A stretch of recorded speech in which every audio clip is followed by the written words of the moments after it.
There's a certain kind of exhaustion that comes from feeling stuck.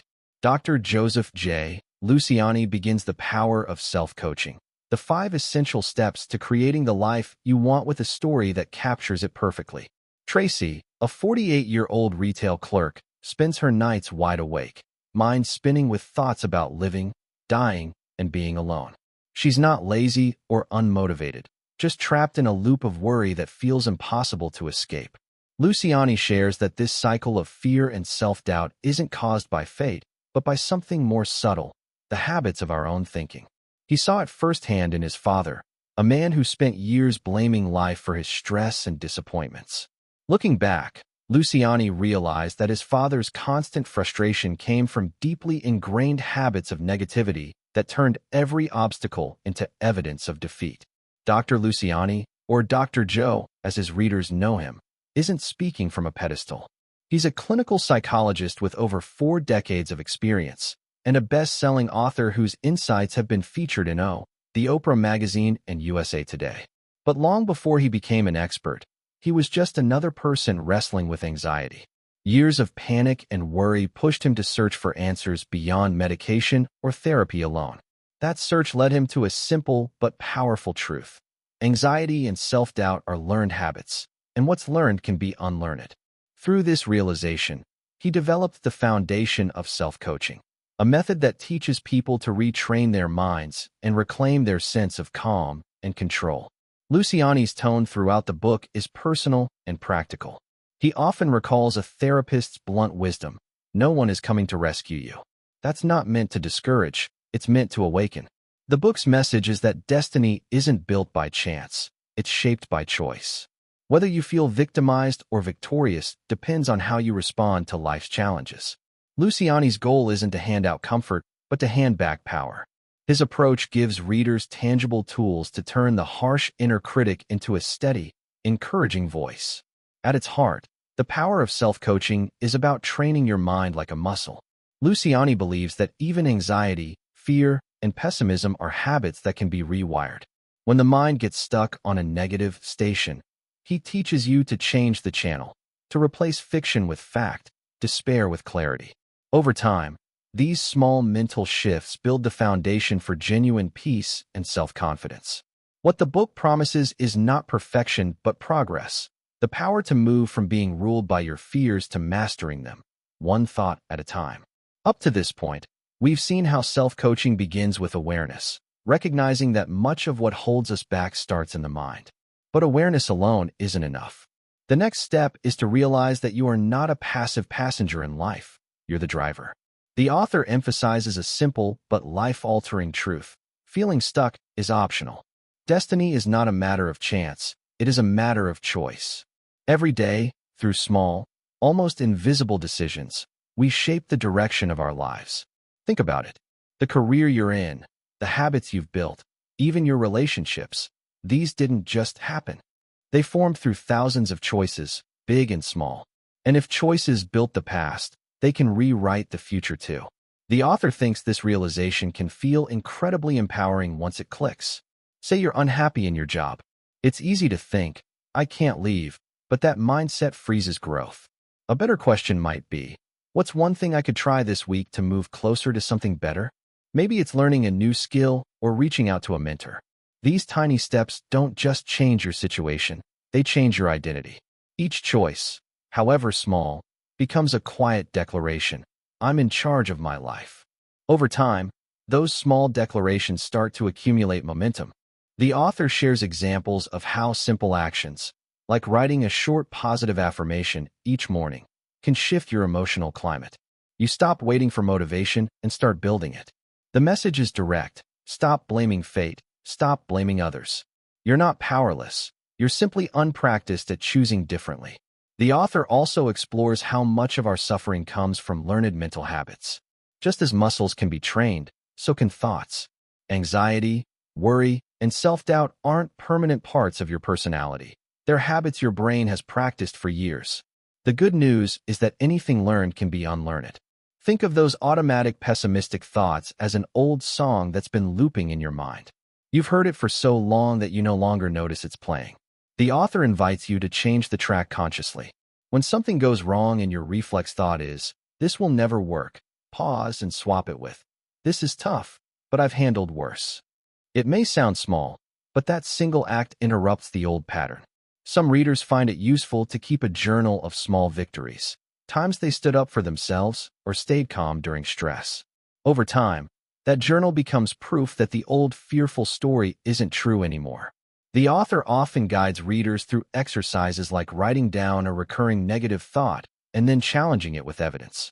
It's not about fake positivity. It's about retraining your brain to see reality more accurately. With repetition, these new mental tracks become stronger and the fear-based ones fade into the background. Eventually, calm and confidence start to feel more natural than anxiety ever did. But the author doesn't sugarcoat it. There are no magic shortcuts. Many people, he says, look for happiness in external fixes, money, success, or other people's approval, only to end up emptier than before. He calls these misguided goals. They're attractive because they promise quick relief. Yet even when achieved, they often intensify insecurity instead of healing it.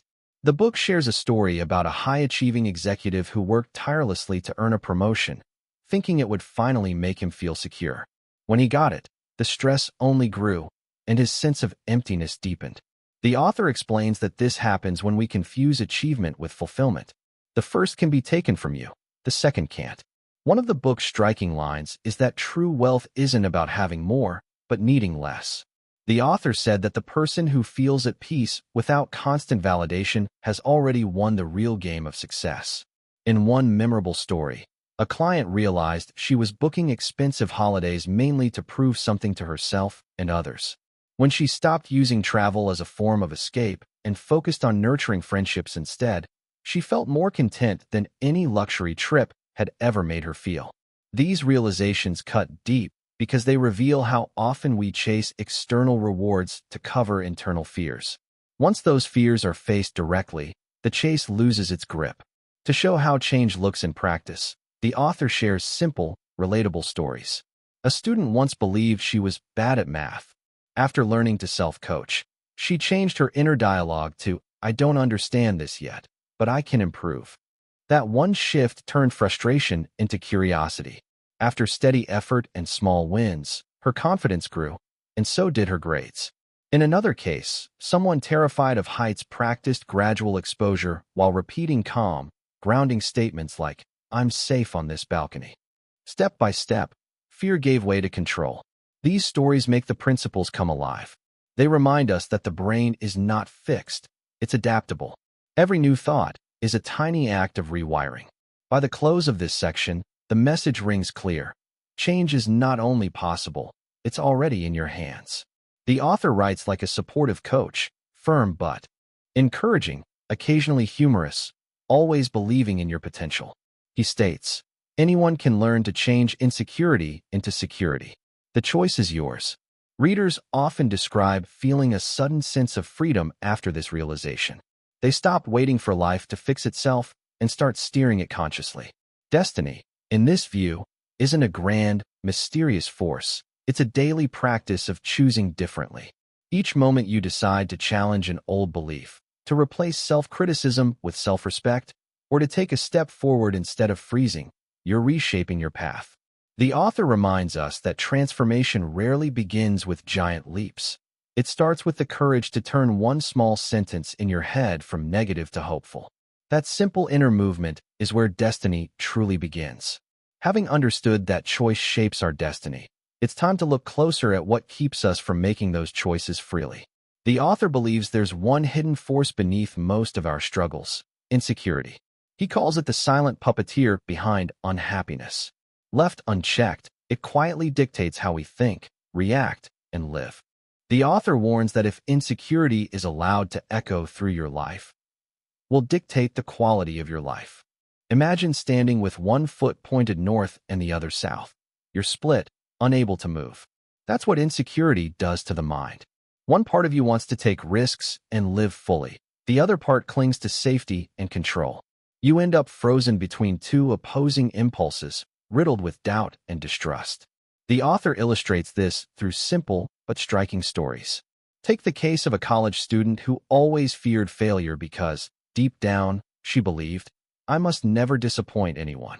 Years later, this belief still shaped her choices. She avoided job applications, not because she lacked talent, but because insecurity whispered, what if they see I'm not good enough? The insight here is powerful.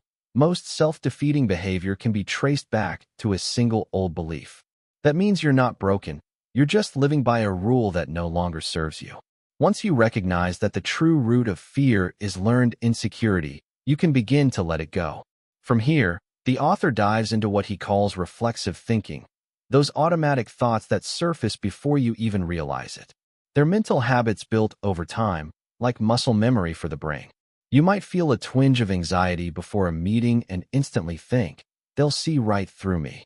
It feels like truth, but it's only a reflex. The author compares these thoughts to a fogged-up lens that makes everything look threatening. Clean the lens, and life looks different.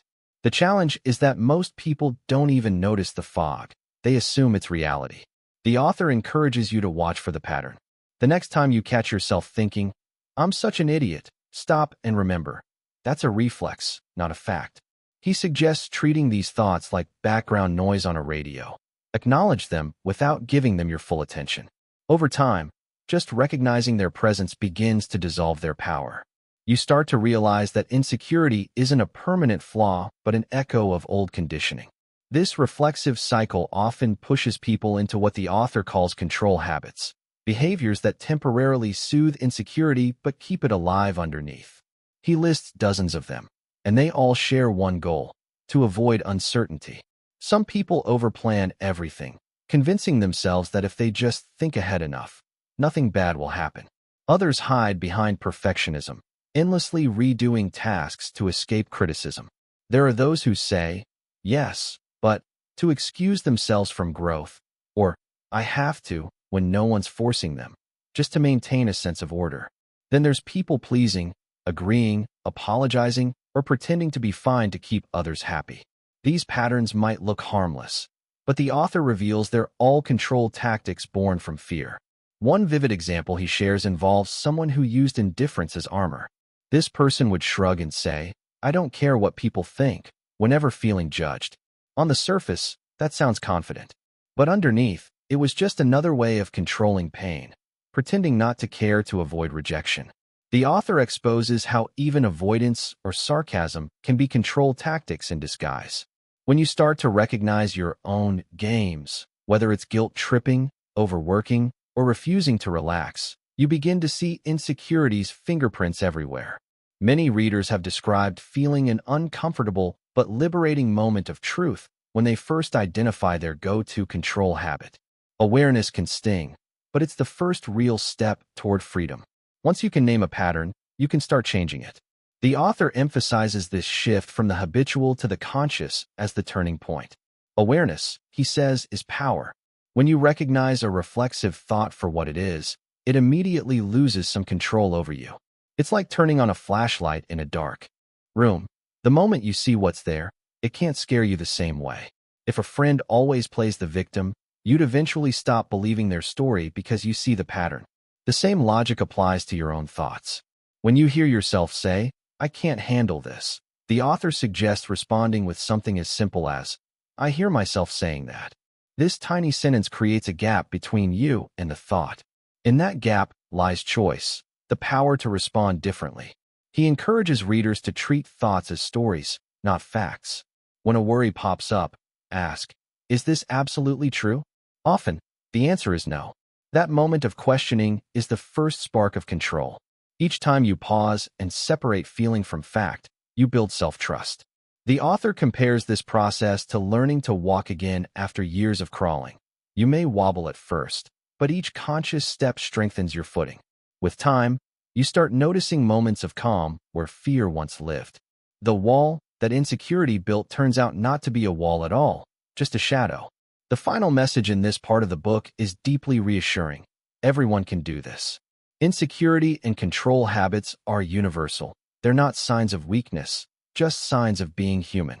The author said that all these patterns are temporary because they were learned, and what's learned can be unlearned.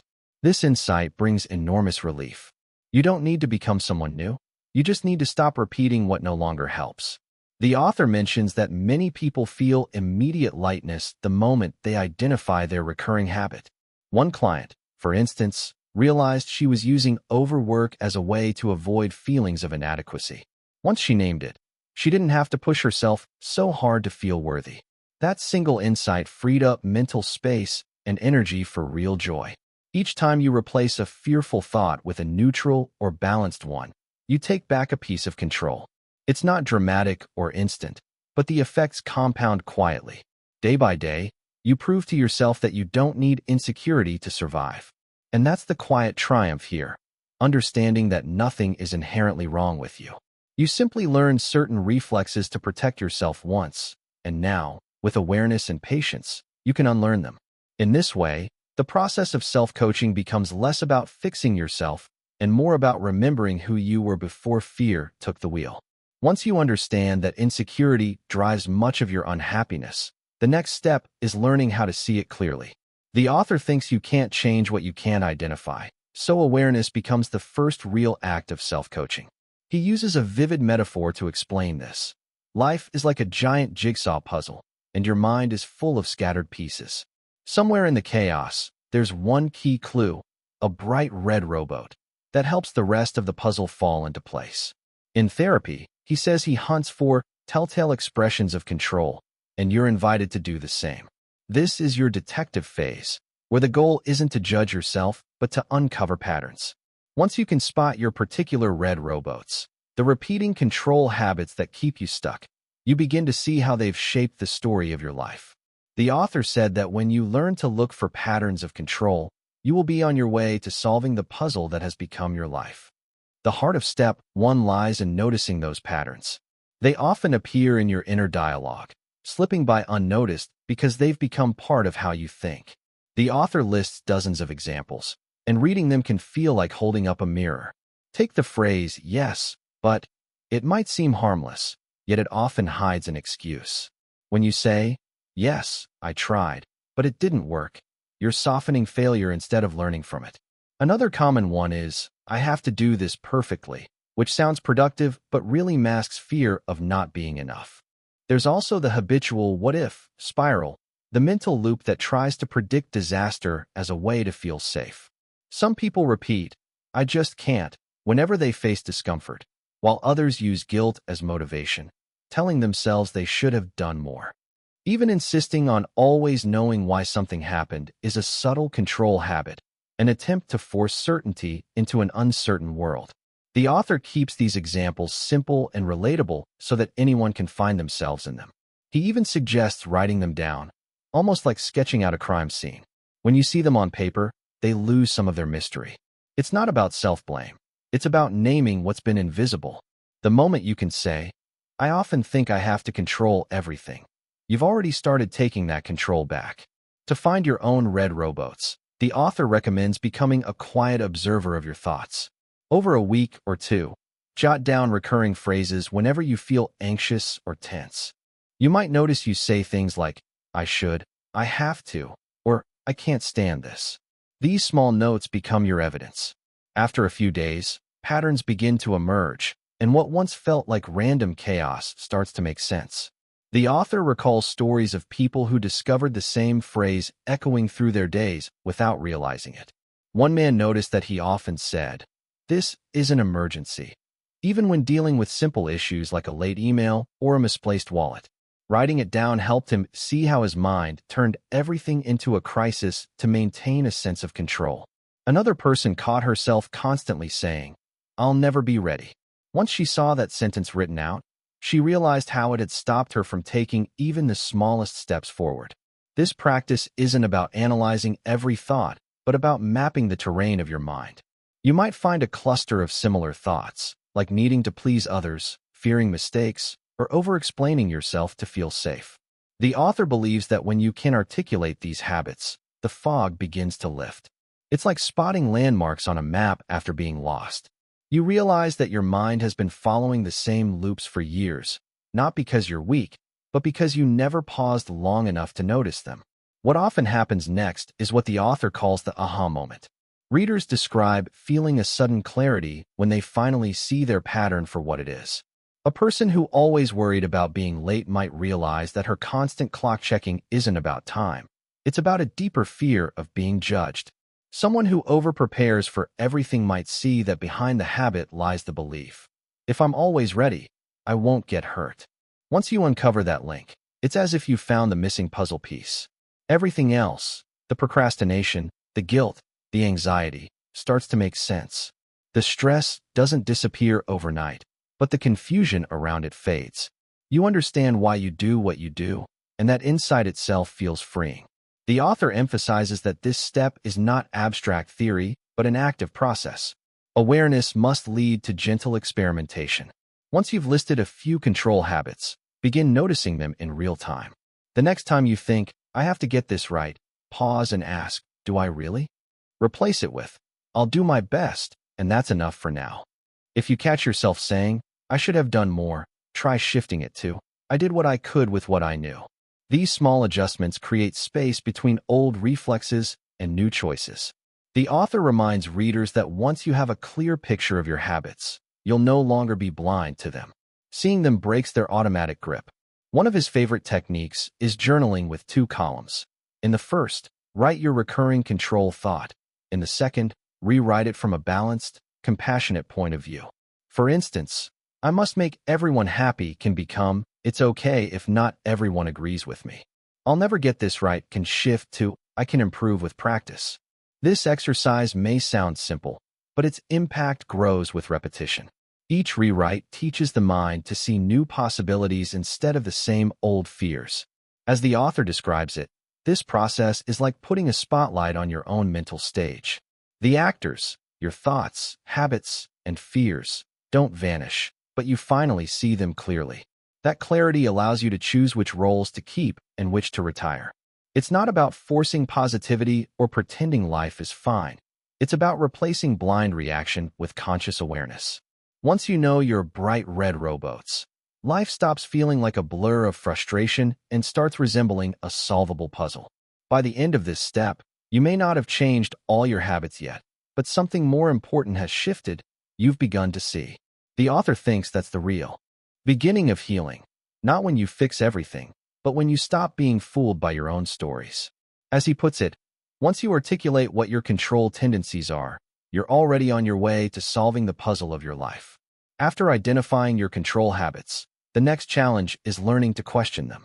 The author thinks that most of our stress doesn't come from real-life problems, but from stories we tell ourselves about those problems. Step 2 is all about shining a light on those mental stories and learning to tell fact from fiction. He often asks a simple but powerful question. Am I reacting to facts or to fictions? That single question, if asked consistently, can change how you experience life. Facts are what's actually happening here and now. Fictions are the fears, assumptions, and worst-case scenarios that your insecure mind invents.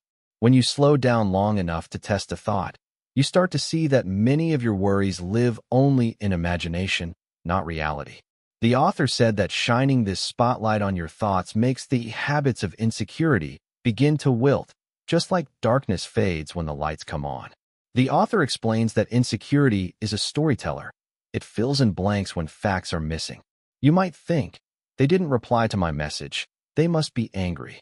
But unless you have evidence, that's fiction, not fact. Testing your thoughts means pausing and asking for proof. What do I actually know right now? What evidence supports this thought? Most of the time, there isn't any. This kind of questioning feels simple, but creates enormous relief. The author thinks it's like catching yourself in the act of lying to yourself, and once you see the lie, it loses its power. Your emotional response begins to match reality, not imagination. Imagine someone who keeps saying, I doubt I can handle this new job. At first, it feels like truth. But when she asks, do I know that for sure? She realizes she's never even started the job yet. That doubt is pure fiction. By labeling it that way, she instantly reduces its emotional weight. It doesn't mean she suddenly feels confident, but she sees her fear for what it is, a guess, not a guarantee. The author said this shift from reacting to fiction to responding to fact is like moving from darkness to daylight. Once you recognize a thought as fiction, it loses its hold because your mind can no longer fully believe it. The author often uses simple, everyday examples to make this idea real. Consider a man who believes everyone at work dislikes him. Every time coworkers whisper, he assumes they're talking about him. When he finally tests the thought, he realizes he never actually heard his name mentioned, and no one has treated him poorly. His evidence was a story his insecurity wrote. Once he calls it fiction, his anxiety decreases almost immediately. This awareness doesn't just help him feel better, it changes how he interacts with people. Instead of staying withdrawn and defensive, he starts to smile more, realizing the threat wasn't real. That's how separating fact from fiction reshapes behavior as well as emotion. The author emphasizes that this process is about consciousness, not control. You're not trying to force your thoughts to change, but to see them clearly. When you bring awareness to an insecure thought, it's like exposing mold to sunlight. It naturally shrinks. Each time you ask, "Is this true?" beyond doubt, you strengthen the rational part of your brain and weaken the reactive one. Over time, this becomes automatic. Your mind learns to pause before believing every fear that arises. To make this practical, the author recommends writing down recurring worries or even saying them aloud. This takes them out of your head, where they can swirl endlessly, and puts them into the open where you can see them clearly. Suppose you write, "I'll definitely fail this exam." Reading it on paper helps you recognize how exaggerated it sounds. You can then rephrase it into a fact-based statement. "I don't know how I'll do yet, but I've studied and prepared." That tiny shift from fiction to fact immediately calms the nervous system. It's not wishful thinking. It's choosing truth over fear. Over time, catching fictions becomes second nature. You might start to laugh at how often the mind predicts disaster. A woman once told the author that after practicing this for a few weeks, her anxious thoughts began to sound like a bad fortune teller. The more she exposed them, the weaker they became. The author thinks this is the essence of self-coaching, developing the discipline to question, clarify, and choose what thoughts deserve your belief. Every time you separate fact from fiction, you reclaim a bit more freedom from the grip of insecurity. In short, Step 2 teaches that not every thought deserves your trust. Most fears, when tested, fall apart under the weight of truth. When you learn to see your fictions clearly, you stop living inside them. You act from reality, not anxiety, and that single habit, testing your thoughts, becomes one of the most powerful tools for emotional freedom. By this stage, you've learned to recognize your insecure habits and question whether they're based on fact or fiction. But as the author points out, the mind doesn't stop producing noise just because you've become aware of it. Those old thought patterns still appear, often uninvited, whispering the same doubts and fears. The difference now is that you don't have to engage with them. The author uses a simple saying passed down from his grandmother. You can't stop a bird from flying into your hair, but you don't have to help him build a nest. It's a charming metaphor with deep meaning. You can't control every thought that enters your head, but you can control whether you give it attention. The author thinks that most suffering comes not from the thoughts themselves, but from the time and energy we spend feeding them. Once you learn to let those birds fly by, you begin to experience what mental freedom actually feels like. It's surprisingly easy to feed the birds without realizing it. A single thought like, "I might fail," can spiral into a full-blown story about disappointment and rejection if you keep entertaining it. The author suggests that instead of debating or analyzing every thought, you simply acknowledge it and move on. You might tell yourself, "That's just worry talking," or "That's not a fact," and then redirect your attention elsewhere. This small act of refusal stops the cycle before it gains momentum. If you respond with curiosity or fear, you're building the nest. But if you stay calm and disengaged, the thought loses its power and eventually drifts away.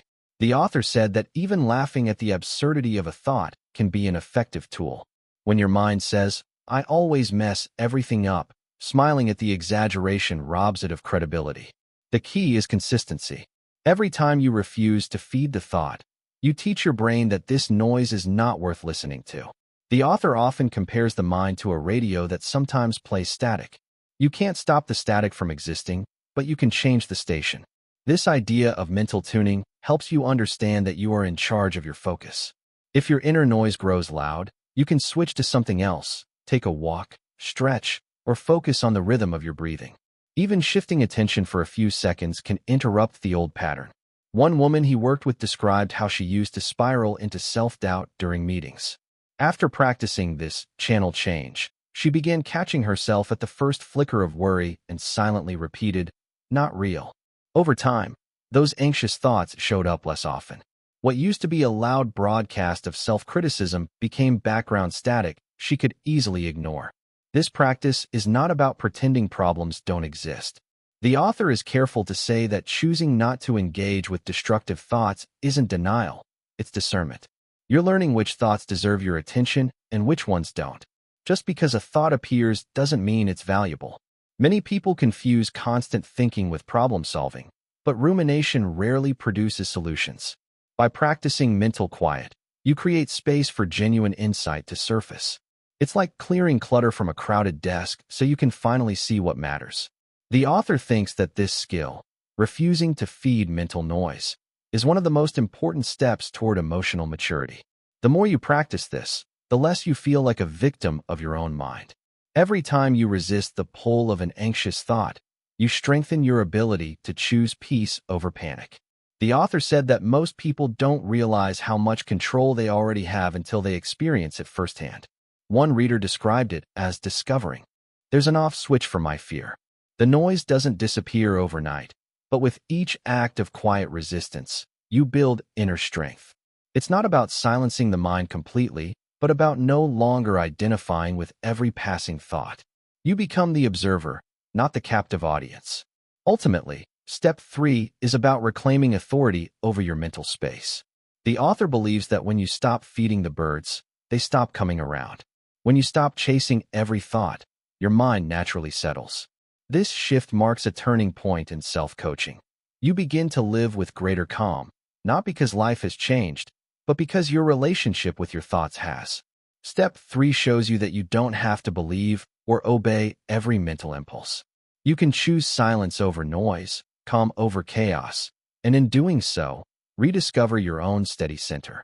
Now that the earlier steps have helped us identify and challenge the patterns of insecurity, the next part is all about taking back control, learning to let go, and to fuel momentum. These final steps are where self-coaching becomes a lived experience, not just an idea in your head. The author introduces something simple, yet surprisingly powerful, the change the channel exercise. Imagine your mind as a radio that sometimes gets stuck on a bad frequency. That station might be playing old tunes of guilt, fear, or resentment, sounds that keep looping even when you want silence.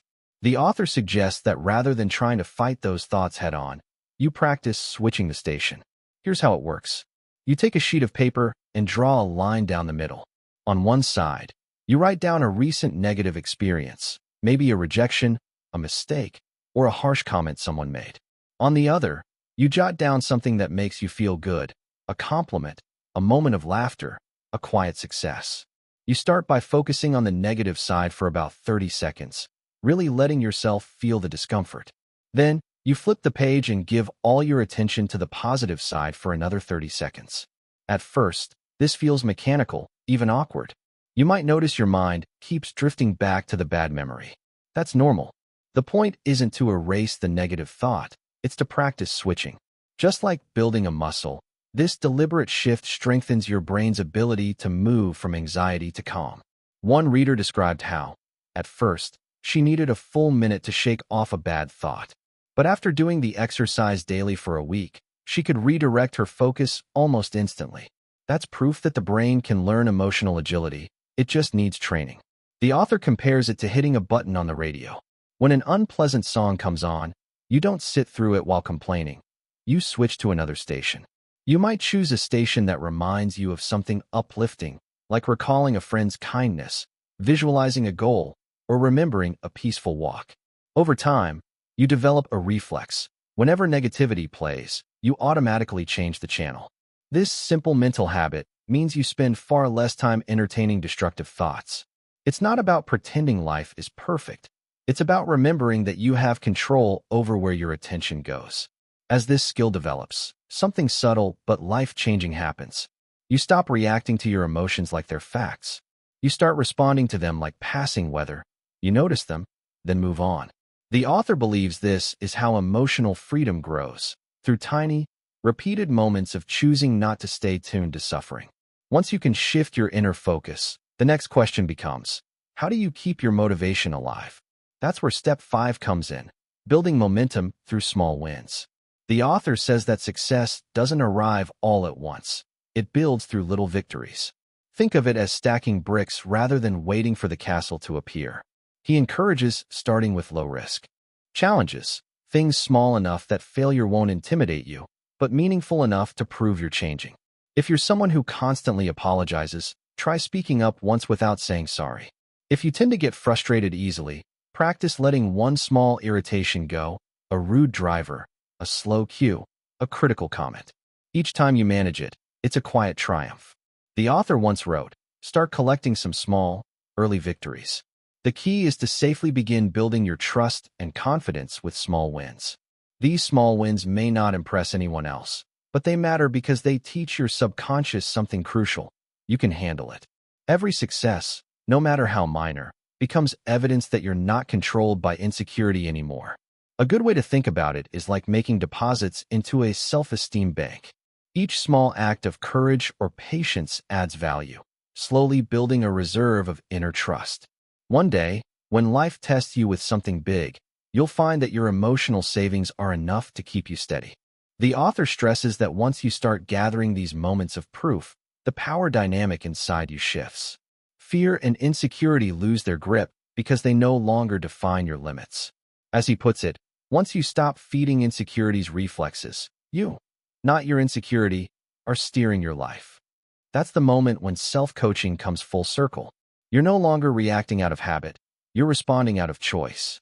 By now, you've learned all 5 steps: recognizing insecurity, challenging distorted thoughts, reframing your story, switching mental channels, and celebrating small wins.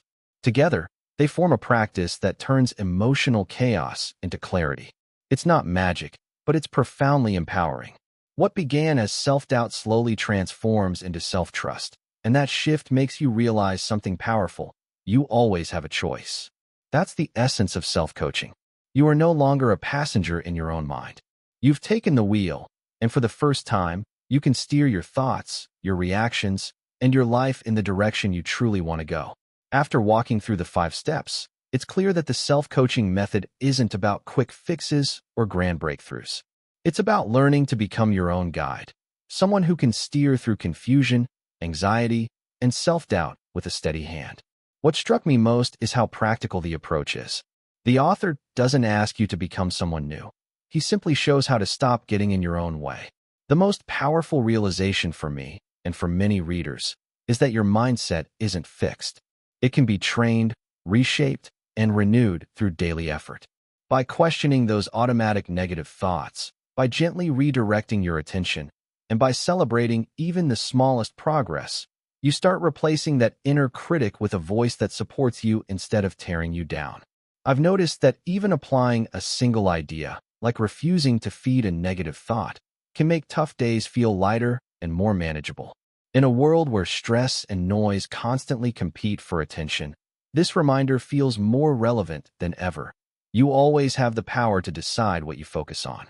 What makes this message encouraging is how it returns the control to you. It's a genuine antidote to helplessness. I tried the change the channel technique for a week, and I noticed something unexpected. My mind quieted faster at night, and I started sleeping better. That's the beauty of it. Small actions ripple into real results. The author's background as a therapist shines through the compassion in his tone. He doesn't talk down to you or make you feel broken. He treats you as someone fully capable of growth. In essence, the power of self-coaching is about building the life you want one thought at a time. It's about transforming your inner dialogue from a harsh critic into a wise ally. The author himself overcame years of anxiety using these same tools, so they come from lived experience, not theory. As he once said, no one else can live your life for you. You have to take responsibility, trust yourself, and believe that you always have a choice. When you do, the life you want stops feeling distant. It becomes something you're already shaping, one small, steady stride at a time.